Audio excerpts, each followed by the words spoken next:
Howdy, friends. It's Steve DePoe with the Rose Realty team with this week's real estate vlog for North Texas. Today, we're going to talk about something that our team here at the Rose Realty team is getting more and more people reaching out to us, and basically because of our certifications and our expertise in this area, which is the 1031 exchange, a way to protect your family's legacy. So when it comes to real estate investing, there's really few strategies that are as powerful or as misunderstood as the 1031 exchange. Okay, often overlooked until the capital gains and the IRS comes knocking at your door. This is a tax deferral tool and offers real estate owners a pivotal way to manage their portfolios without a crushing tax bill from the IRS. Okay. Before we get started, as always, hey, we'd like you to like and subscribe to our YouTube channel. That's youtube.com/ at moving to Dallas, Texas. There you get access to all of our vlogs and videos that we have posted there. I kind of like to think that it makes you, the smartest person in your neighborhood, in your social circle, because it gives you all kinds of tips and tricks on 1031's exchanges and senior relocation, and talks to you about our seminars and houses that we have listed and what to fix on your house for best return on investment, those types of things. So, like again, I like to think it makes you the smartest person in your neighborhood. We thank you for doing this. We appreciate you, and we thank you for supporting both our YouTube channel and and our team. Okay, so what is a 1031 exchange? Well, it's a tax deferred strategy under IRS Section 1031. Okay, it allows real estate investors to reinvest the proceeds of one sale into another investment property, um, basically essentially real estate. Okay, so you sell that property. Maybe it's not performing, it's in an area you don't particularly care for. It's maybe you've got too much equity built up and you want to move on and get a bigger property, etc., something like that. The 1031 is the way to fix that, and to move forward so that you can get basically the biggest bang for your buck, your investment dollar. There are two really important points, timing points in the 1031 exchange, and that's what they call the 45-day identification rule and the 180-day completion rule. So you decide, hey, I'm going to sell this house. I want to get something bigger. I want to get something in a different area. I want to get a different style instead of a single family home, maybe a multi-family home, something like that, right? So once you sell that house, you have 45 days to identify another property or properties. Okay.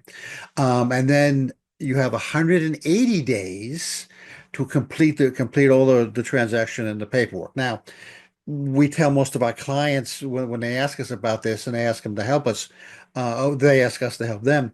You tell most of them, before you sell that first property, let's start the search for the second one, because we want to know where it's going to be, where you want it, etc. And not just, well, let's start after you get a contract on the first one, because that kind of puts everybody behind the eight ball. So let's start off as soon as possible. As soon as the idea kind of hits your head, we're going to sell this investment and invest in something else.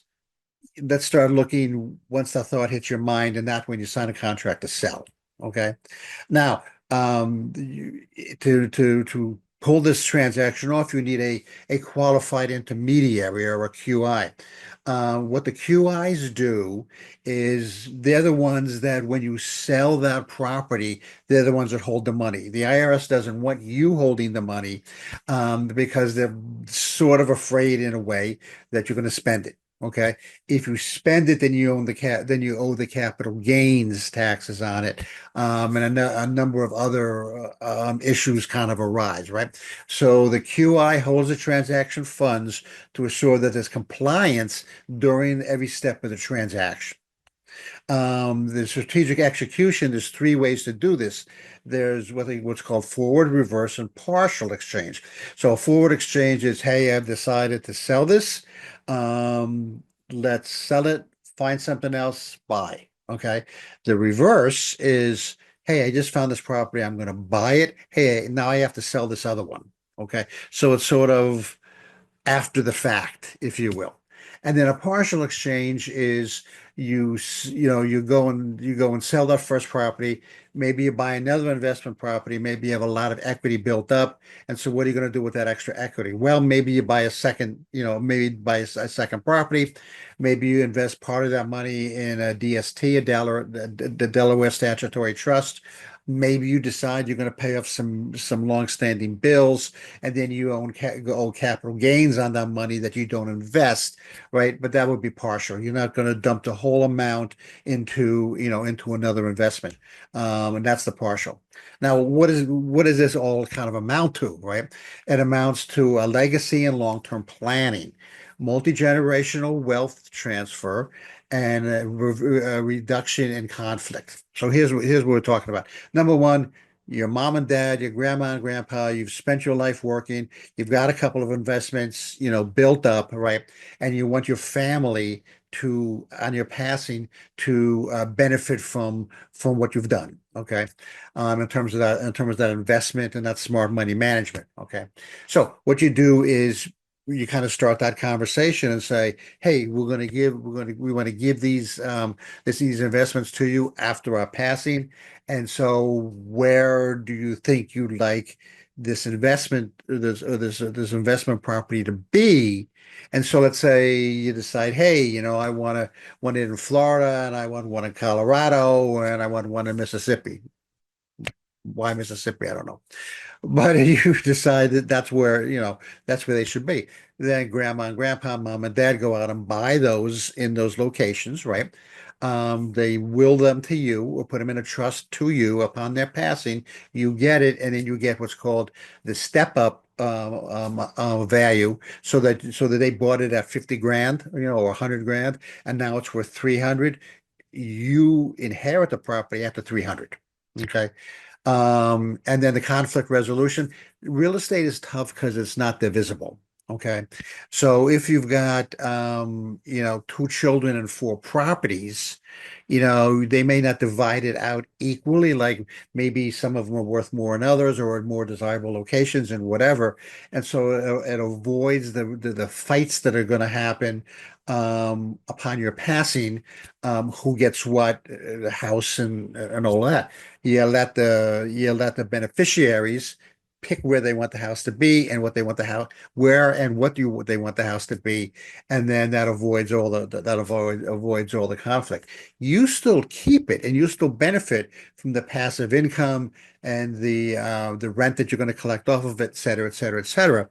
But you then once upon your passing, those beneficiaries, whether they're kids or your grandkids or whatever, then get that property. Then, the one that they kind of picked out, on their own, right? Um, and so the 1031 exchange isn't just a way to delay taxes.